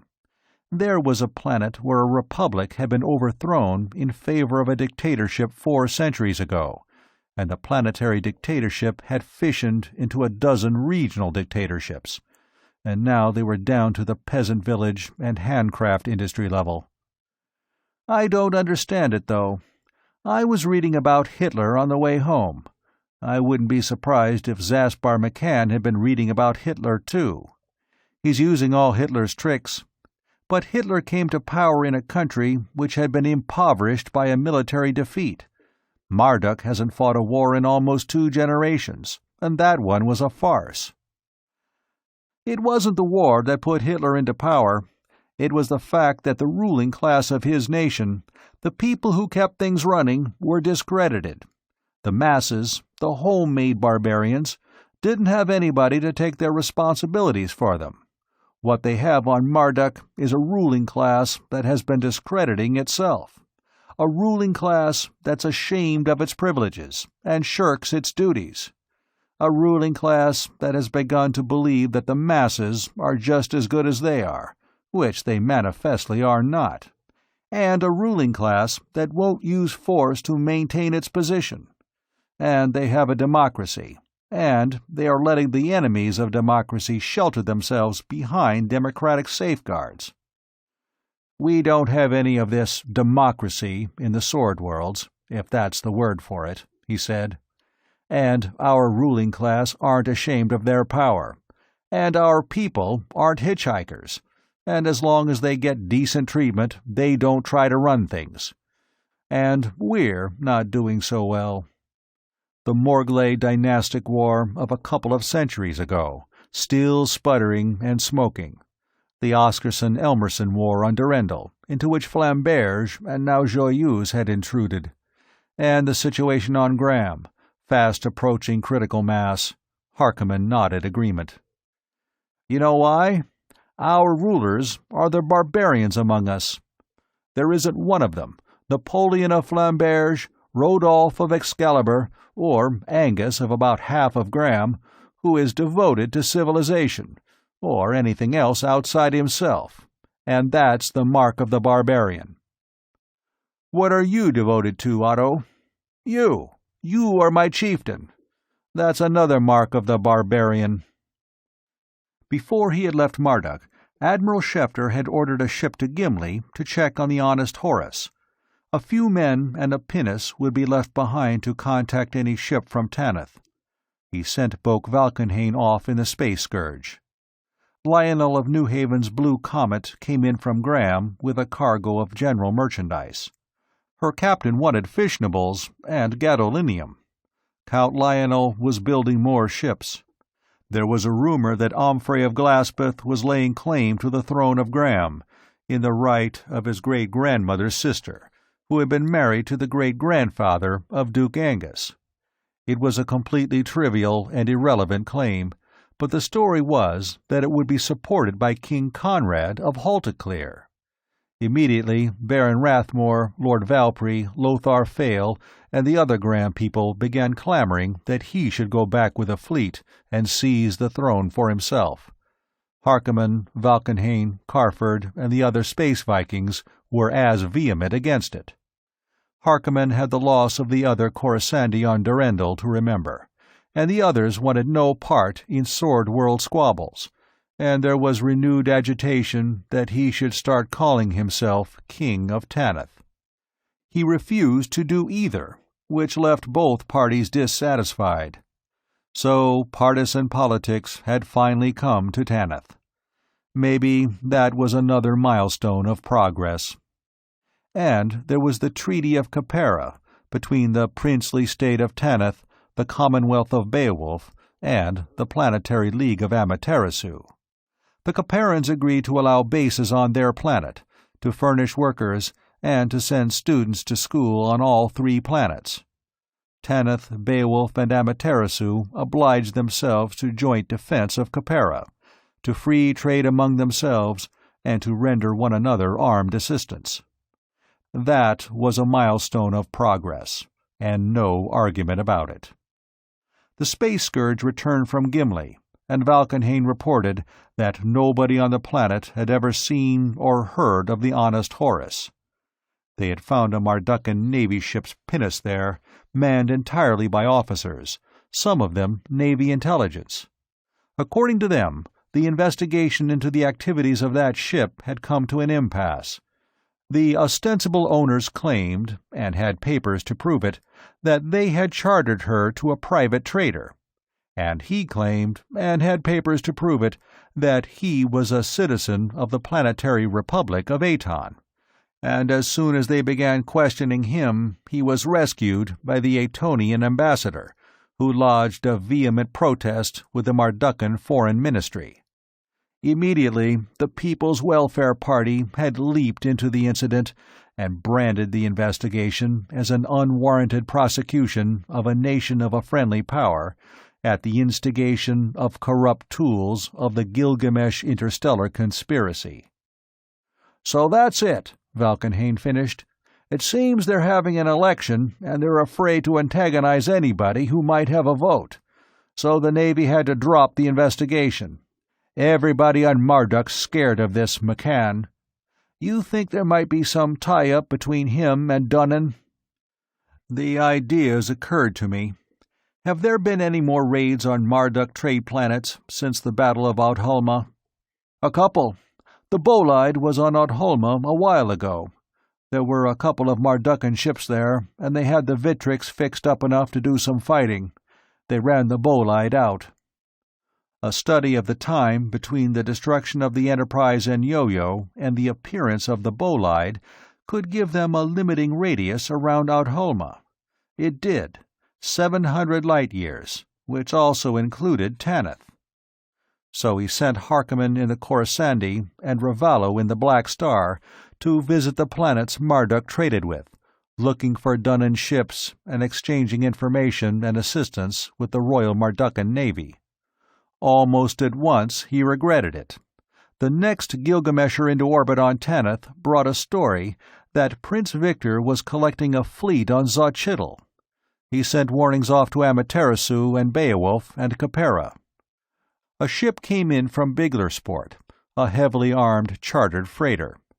There was sporadic fighting in a dozen places on Graham now, resistance to efforts on the part of King Angus to collect taxes, and raids by unidentified persons on estates confiscated from alleged traitors and given to Garvin Spasso, who had now been promoted from Baron to Count.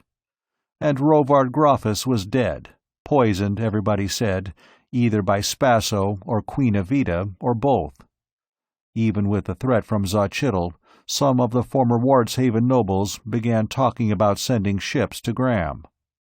Less than 1,000 hours after he had left, Ravallo was back in the Black Star. "I went to Gimli, and I wasn't there 50 hours before a Mardukan Navy ship came in. They were glad to see me. It saved them sending off a pinnace for Tanith. They had news for you, and a couple of passengers." "Passengers?" "Yes. You'll see who they are when they come down. And don't let anybody with side whiskers and button-up coats see them," Ravallo said. "What those people know gets all over the place before long." The visitors were Lucille, Princess Bentrick, and her son, the young Count of Ravery. They dined with Trask. Only Captain Ravallo was also present. "I didn't want to leave my husband, and I didn't want to come here and impose myself and Stephen on you, Prince Trask," she began. "But he insisted. We spent the whole voyage to Gimli concealed in the captain's quarters. Only a few of the officers knew we were aboard." "McCann won the election, is that it?" he asked. "And Prince Bentrick doesn't want to risk you and Stephen being used as hostages?" "That's it," she said. "He didn't really win the election, but he might as well have. Nobody has a majority of seats in the Chamber of Representatives, but he's formed a coalition with several of the splinter parties, and I'm ashamed to say that a number of Crown Loyalist members, crowd of disloyalists I call them, are voting with him now. They've coined some ridiculous phrase about the wave of the future, whatever that means." "If you can't lick them, join them," Trask said. "If you can't lick them, lick their boots," the Count of Ravery put in. "My son is a trifle bitter," Princess Bentrick said. "I must confess to a trace of bitterness, too." "Well, that's the representatives," Trask said. "What about the rest of the government?" "With the Splinter Party and disloyalist support, They got a majority of seats in the delegates. Most of them would have indignantly denied, a month before, having any connection with McCann, but 100 out of 120 are his supporters. McCann, of course, is Chancellor. "And who is Prime Minister?" he asked. "Andre Dunnan?" She looked slightly baffled for an instant, then said, "Oh, no. The Prime Minister is Crown Prince Edvard. No, Baron Cragdale. That isn't a royal title, so by some kind of a fiction I can't pretend to understand he is not Prime Minister as a member of the royal family." "If you can't," the boy started. "Stephen, I forbid you to say that about Baron Cragdale. He believes, very sincerely, that the election was an expression of the will of the people, and that it is his duty to bow to it." He wished Otto Harkonnen were there.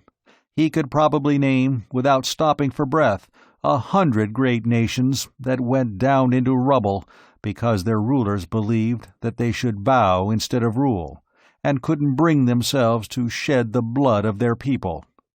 Edvard would have been a fine and admirable man. As a little country baron, where he was a disaster. He asked if the People's Watchmen had dragged their guns out from under the bed and started carrying them in public yet. "Oh yes, you were quite right. They were armed all the time. Not just small arms, combat vehicles and heavy weapons. As soon as the new government was formed, they were given status as a part of the planetary armed forces. They have taken over every police station on the planet." "And the king?" "Oh, he carries on, and shrugs, and says, 'I just reign here.' What else can he do? We've been whittling down and filching away the powers of the throne for the last 3 centuries. "What is Prince Bentrick doing? And why did he think there was danger that you two would be used as hostages?" "He's going to fight," she said. "Don't ask me how, or what with. Maybe as a guerrilla in the mountains, I don't know. But if he can't lick them, he won't join them. I wanted to stay with him and help him. He told me I could help him best by placing myself and Stephen where he wouldn't worry about us." "I wanted to stay," the boy said. "I could have fought with him. But he said that I must take care of Mother, and if he were killed, I must be able to avenge him." "You talk like a sword-worlder. I told you that once before." He hesitated, then turned again to Princess Bentrick. "How is little Princess Myrna?" he asked, and then, trying to be casual, added, "And Lady Valerie." She seemed so clearly real and present to him, blue eyes and space-black hair, more real than Elaine had been to him for years. "They're at Cragdale. They'll be safe there, I hope." 24. Attempting to conceal the presence on Tanith of Prince Bentrick's wife and son was pushing caution beyond necessity. Admitted that the news would leak back to Marduk via Gilgamesh, it was over 700 light-years to the latter and almost 1,000 from there to the former.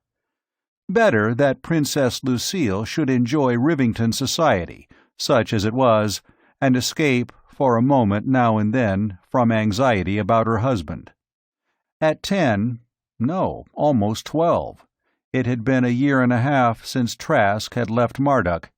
The boy Count of Ravery was more easily diverted.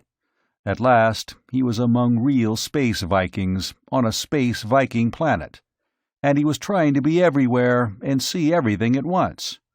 No doubt he would be imagining himself a Space Viking, returning to Marduk with a vast armada to rescue his father and the king from Zaspar McCann. Trask was satisfied with that. As a host, he left much to be desired. He had his worries too, and all of them bore the same name, Prince Victor of Zotchitl. He went over with Manfred Ravallo everything the captain of the Black Star could tell him. He had talked once with Victor. The Lord of Zotchitl had been coldly polite and non-committal. His subordinates had been frankly hostile. There had been 5 ships on orbit or landed at Victor spaceport, beside the usual Gilgameshers and itinerant traders, 2 of them Victor's own, and a big armed freighter that had come in from Halteclear as the Black Star was leaving. There was considerable activity at the shipyards and around the spaceport, as though in preparation for something on a large scale. Xochitl was 1,000 light-years from Tanith. He rejected immediately the idea of launching a preventive attack. His ships might reach Xochitl to find it undefended, and then return to find Tanith devastated. Things like that had happened in space war. The only thing to do was sit tight, defend Tanith when Victor attacked, and then counterattack if he had any ships left by that time. Prince Victor was probably reasoning in the same way. He had no time to think about Andre Dunnan, except, now and then, to wish that Otto Harkonnen would stop thinking about him and bring the Coruscant home. He needed that ship on Tanith, and the wits and courage of her commander. More news, Gilgamesh sources, came in from Xochitl. There were only 2 ships, both armed merchantmen, on the planet. Prince Victor had spaced out with the rest an estimated 2,000 hours before the story reached him. That was twice as long as it would take the Xochitl Armada to reach Tanith. He hadn't gone to Beowulf. That was only 65 hours from Tanith, and they would have heard about it long ago. Or Amaterasu, or Capera. How many ships he had was a question. Not fewer than 5, and possibly more. He could have slipped into the Tanith system and hidden his ships on one of the outer, uninhabitable planets. He sent Valkenhayn and Ravallo micro-jumping their ships from one to another to check. They returned to report in the negative. At least, Victor of Xochitl wasn't camped inside their own system, waiting for them to leave Tanith open to attack. But he was somewhere, and up to nothing even resembling good, and there was no possible way of guessing when his ships would be emerging on Tanith. The only thing to do was wait for him. When he did, Trask was confident that he would emerge from hyperspace into serious trouble. He had the Nemesis, the Space Scourge, the Black Star, and Queen Flavia, the strongly rebuilt Lamia, and several independent Space Viking ships, among them the Damn Thing of his friend Roger Fenn Morville Estersan, who had volunteered to stay and help in the defense. This, of course, was not pure altruism. If Victor attacked and had his fleet blown to MC², Xochitl would lie open and unprotected, and there was enough loot on Xochitl to cram everybody's ships.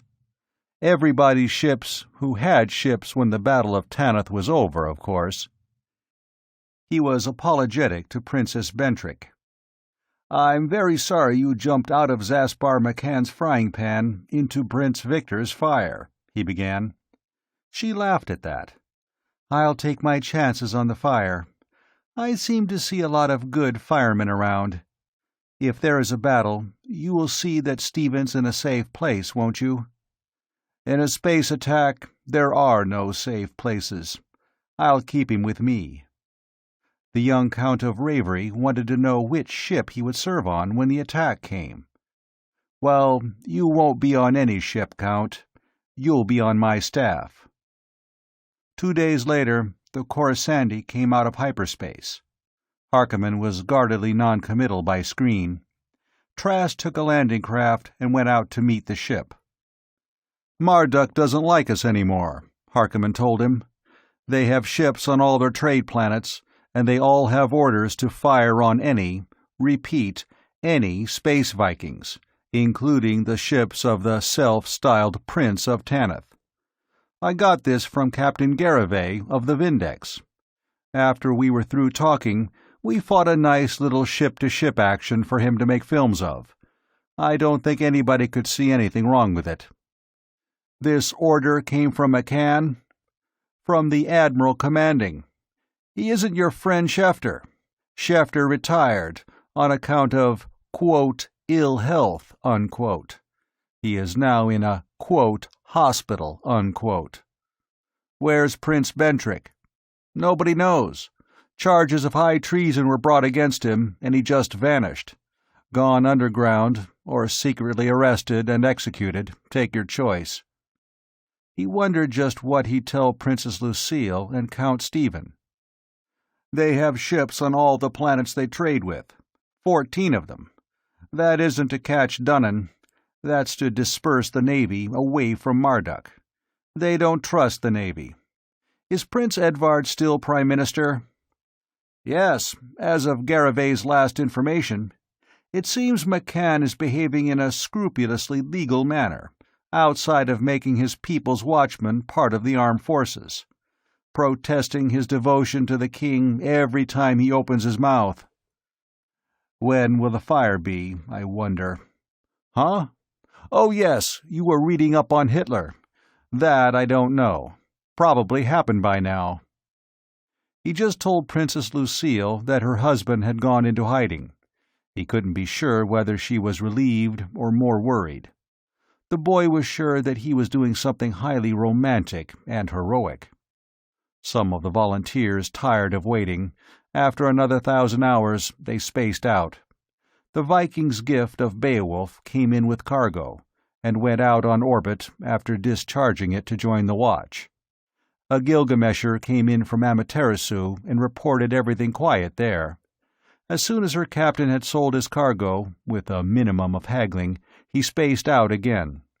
His behavior convinced everybody that the attack would come in a matter of hours. It didn't. 3,000 hours had passed since the first warning had reached Tanith. That made 5,000 since Victor's ships were supposed to have left Xochitl. There were those, Boak Valkenhayn among them, who doubted now if he ever had. "The whole thing's just a big Gilgamesher lie," he was declaring. "Somebody, Nicky Gratham, or the Everards, or maybe Victor himself, paid them to tell us that, to pin our ships down here. Or they made it up themselves, so they could make hay on our trade planets." "Let's go down to the ghetto and clean out the whole gang," somebody else took up. "Anything one of them's in, they're all in together." "Niflheim with that. Let's all space out for Xochitl," Manfred Ravallo proposed. "We have enough ships to lick them on Tanith. We have enough to lick them on their own planet." He managed to talk them out of both courses of action. What was he, anyhow? Sovereign Prince of Tanith, or the non-ruling king of Marduk, or just the chieftain of a disciplineless gang of barbarians? One of the independents spaced out in disgust. The next day, 2 others came in, loaded with booty from a raid on Bragi, and decided to stay around a while and see what happened. And 4 days after that, a 500-foot hyperspace yacht bearing the daggers and chevrons of Biglersport came in. As soon as she was out of the last microjump, she began calling by screen. Trask didn't know the man who was screening, but Hugh Rathmore did. Duke Joris, confidential secretary. "Prince Trask, I must speak to you as soon as possible," he began, almost stuttering. Whatever the urgency of his mission, one would have thought that a 3,000-hour voyage would have taken some of the edge out of it. "It is of the first importance." "You are speaking to me. This screen is reasonably secure, and if it's of the first importance, the sooner you tell me about it. Prince Trask, you must come to Graham, with every man and every ship you can command. Satan only knows what's happening there now, but 3,000 hours ago, when the Duke sent me off, Omfrey of Glaspeth was landing on Wardshaven. He has a fleet of 8 ships, furnished to him by his wife's kinsman, the King of Haltaclear. They are commanded by King Conrad's Space Viking cousin, the Prince of Xochitl."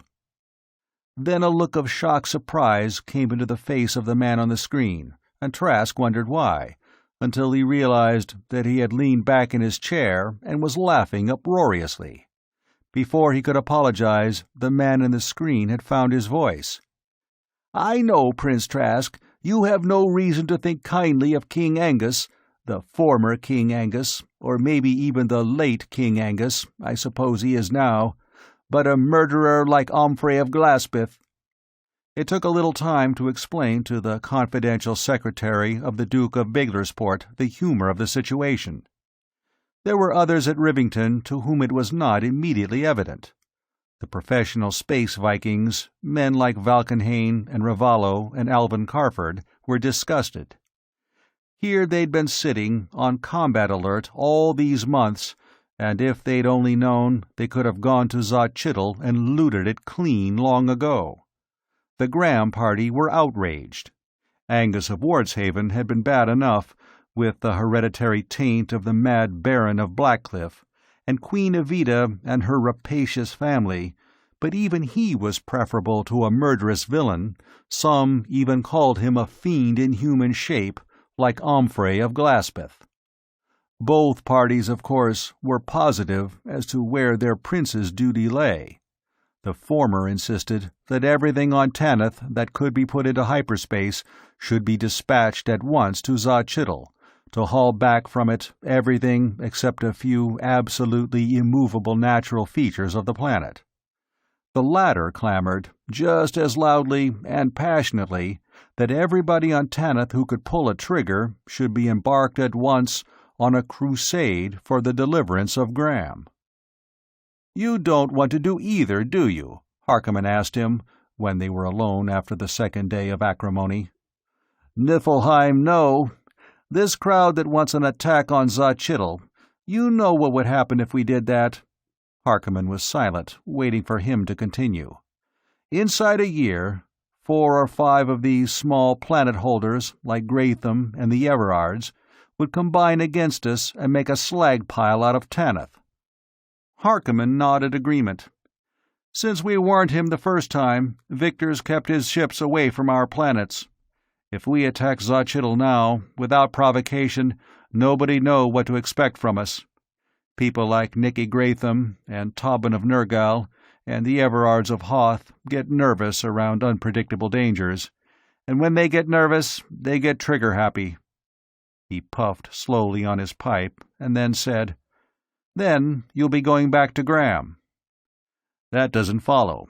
Just because Valkenhayn and Ravallo and that crowd are wrong doesn't make Valkyrie and Rathmore and Fail right. You heard what I was telling those very people at Carvel House the day I met you, and you've seen what's been happening on Graham since we came out here. Otto, the Sword Worlds are finished. They're half decivilized now. Civilization is alive and growing here on Tanith. I want to stay here and help it grow." "Look, Lucas," Harkonnen said, "you're Prince of Tanith, and I'm only the Admiral. But I'm telling you, you'll have to do something, or this whole setup of yours will fall apart. As it stands, you can attack Zot-Chittle, and the Back to Graham party would go along. Or you can decide on this crusade against Omfrey of Glaspith, and the Raid Zot-Chittle Now party would go along.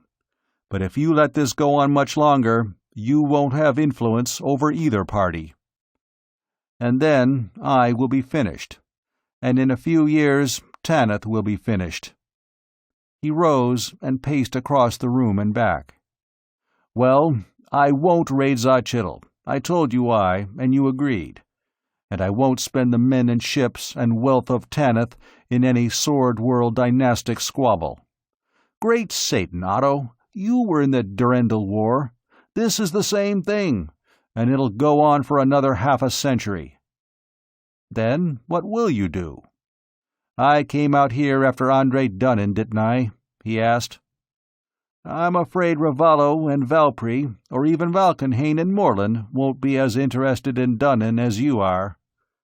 "Then I will interest them in him. Remember, I was reading up on Hitler, coming in from Marduk.